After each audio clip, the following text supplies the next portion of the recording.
I feel like I've definitely heard that at some point before. Oh, especially that last little note.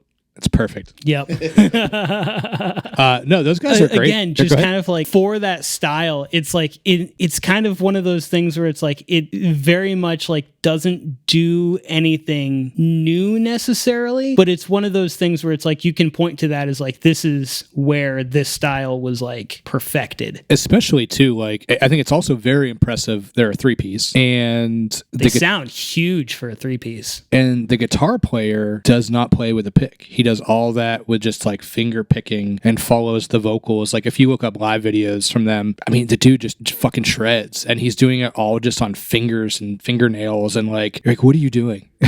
That's wild. That's amazing. I loved it. It reminded me of a mix of a band called Covet, which Yvette Young is like, she's become a YouTube sensation in her own right, as just one of those crazy riffers, but them mixed with Tiny Moving Parts, who was also a big influence, at least for me, really early on in Dead Hat's career. But yeah, they've got that really just thing down really well. The bit that really stuck out to me was the instrumental part directly after the last chorus. There's like a little, again, that little drum stop thing, like it chokes it out, and then everything comes back in, and that like final jammy section is super cool. One of the things that I really like about this style is how the guitar parts are riffs, but they're also extremely melodic, and I feel like it's very specific to, like, you're kind of seeing more of that with like bands like Polyphia and like the kind of like math rock thing that's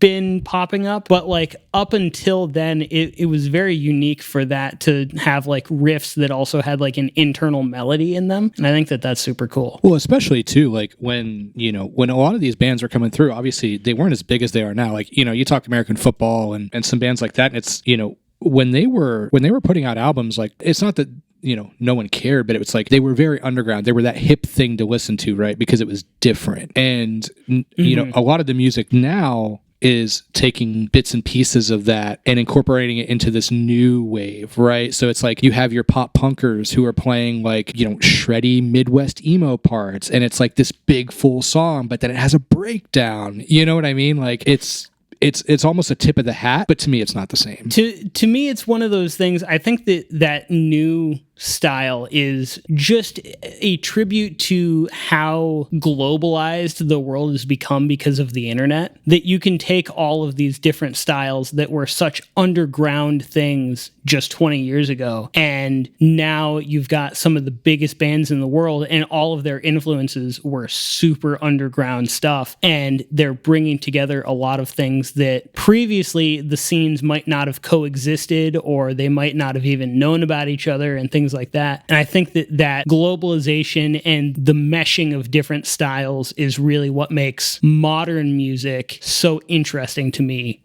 in the current day. It's also crazy too, because like that's us, right? In this moment in time, and like years from now, kids will be listening back to this music and they'll be like, that was like kind of obscure, or like that's very underground, and it's like it's really just like the new Bieber single or whatever it is. No, I think it's an exciting time, because I also think a lot of lines are starting to get blurred. Like, you don't have to be so much in a box. Like, I think of a band like Turnstile that just blew up, and they elevated themselves from being a hardcore band, which we talked about earlier as being like one of those genres that tends to get relegated to just like the shadows of the internet, and they've mixed it with like hip hop and jazz fusion and Latin music, and wrote, in my opinion, one of the best hardcore records of the last 10 years for sure. And they were in a friggin' Taco Bell commercial. Oh my gosh, yeah. Like, I would not be surprised if like they had a bit like in Super Bowl or something, like a Super Bowl commercial. So what? They opened for Blink, right? I think they probably opened for Blink. Yeah. No, I think on the new tour that they just announced few months ago. Yeah, I think the Turnstile is the opener for Blink now. That wouldn't surprise me. They're going to be one of the biggest. I think they're already well on their way to being one of the biggest bands of the world. But like, you start to see that in pop music. I mean, even like hip hop. Hip hop has started to go the way of emo. There's a whole subgenre of artists that are doing like an R&B emo thing in the hip hop realm. But I think what's crazy to that, like, Turnstile, like, if we're gonna talk about them for a second, like them as a band and the style that they are. I mean, they put out some releases and stuff, and they've been very true to that. But it's that style of music or genre, whatever. Like, it's weird that has blown up as much as it has, because normally it's not like something that would be, I don't want to say mainstream, but just but like if you are in a Taco Bell commercial and you're opening for Blink-182, like, I mean, I guess that is kind of mainstream, right? Like, that's about as mainstream as you can get in a niche genre. Like, it's just weird that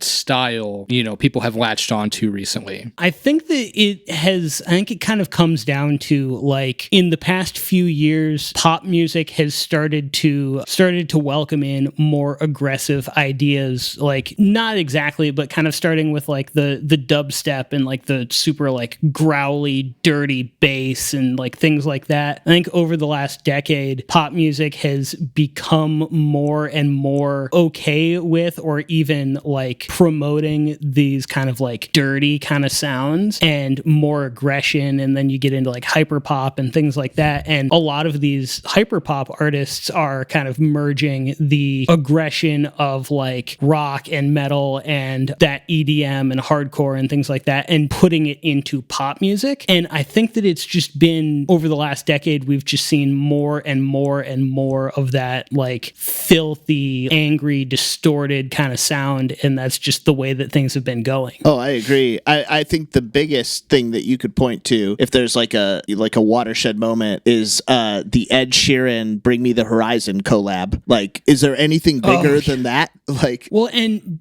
was it "Bring Me the Horizon" that also did a song with like Marshmello a couple of years ago too? Yeah, they did. Yeah, and so did oh shit, what's that band? A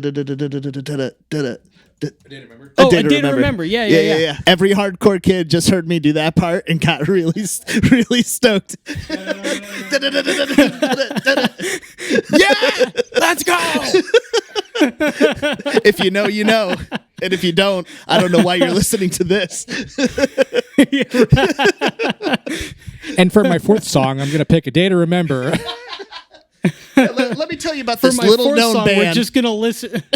We're just gonna listen to all of Homesick. Yes. It's amazing. It's incredible. But all right, full circle. It's an incredible time to be alive with this music, because the internet really has just kind of torn down all walls. And the only thing that you can't do is whatever you tell yourself you can't do. But there's an audience for whatever you're going to make. If you want to make some weird jazz, fusion, folk rock, like, people will listen to it. Well, I mean, like Periphery and one of their newer singles that they released like a week ago, they've just got a full jazz break. Dude, and that that's sax just solo part of this song. It's so good. It's so good. I was here for it. I didn't man. realize how much I needed saxophone in a song that heavy, but I did need it. Well, that's a whole other thing to get into, because like there's just been a lot of like saxophone in heavy music recently, and it works so well. I'm here for it. I played saxophone in high school, so I'll get the horn back out. Let's go. Hell yeah. All right. Well, I think it's only appropriate. The next song that we're going to talk about, it's only appropriate that this was the line of conversation that got us here, because I'm going to throw a wrench into everything we've been doing so far. This is my last solo pick before we do our group pick, which is just a shameless plug of our own music. But I'm going to throw some pop in here. This is a Nashville artist that I found about 7 or 8 months ago, and I account for easily a couple thousand of her plays because it's just so catchy and the production is so good. This is an artist called Karuk, and the song is called Degree. I hope you enjoy it. It's a bop.